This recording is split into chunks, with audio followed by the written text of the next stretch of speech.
at one time you were darkness, but now you are light. ആമേൻ. ദൈവത്തിന്റെ വചനം പറയുന്നു, നിങ്ങൾ അന്ധകാരത്തിലായിരുന്നു, പക്ഷേ അവൻ നിങ്ങളെ അത്ഭുത പ്രകാശത്തിലേക്ക് വിളിച്ചിരിക്കുന്നു. When the light is turned on, when the sun is shining, how much darkness is left? There's no more darkness. ആമേൻ. സൂര്യൻ ഉദിച്ചാൽ പിന്നെ അവിടെ ഇരുളില്ല. ഇരുളിൽ ലേശം പോലും നിന്നെ കാണുവാൻ കഴിയത്തില്ല. നീ സൂര്യൻ ഉദിച്ചാൽ ഇരുള് പിന്നെ അവിടെ കാണുവാനേ ഇല്ല. The Bible says in our old life we were serving the flesh. That means the desires of the body, what we wanted in our minds, what we wanted in our heart, what our physical body wanted. But now we're free. Where the Spirit of the Lord is, there is freedom.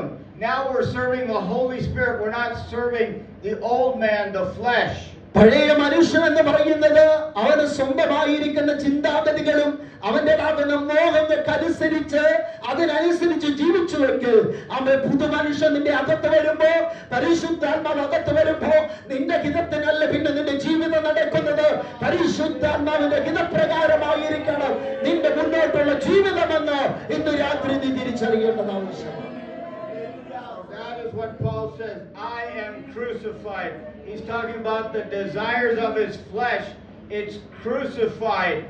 If we have a crucified body, what do we know? It cannot move. It cannot go and do what it wants to do.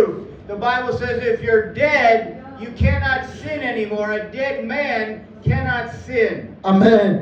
പൗലോസ് പറയുന്നത്, ഞാൻ ക്രിസ്തുവിനോട് കൂടെ എന്ത് ചെയ്തിരിക്കുന്നു? ക്രൂശിക്കപ്പെട്ടിരിക്കുന്നു. ക്രൂശിൽ തൂങ്ങിയതാകുന്ന ഒരു ശവശരീരത്തിന് പിന്നെ ചലിക്കാൻ പറ്റത്തില്ല, കൈ അതിന് ഉപയോഗിക്കാൻ പറ്റത്തില്ല, കാല് ഉപയോഗിക്കാൻ പറ്റത്തില്ല. അത് ക്രൂശിക്കപ്പെട്ടതാ. പൗലോസ് പറയുന്നു, ഞാൻ ക്രിസ്തുവിനോട് കൂടെ അവൻ അടക്കം ചെയ്തിരിക്കുന്നു. ഇനി ഞാൻ താന്താർക്കുള്ളവരല്ല എന്നുള്ളൊരു തിരിച്ചറിവ് ഇന്ന് രാത്രി നമ്മളിൽ ഉണ്ടാകേണ്ടതാണ്.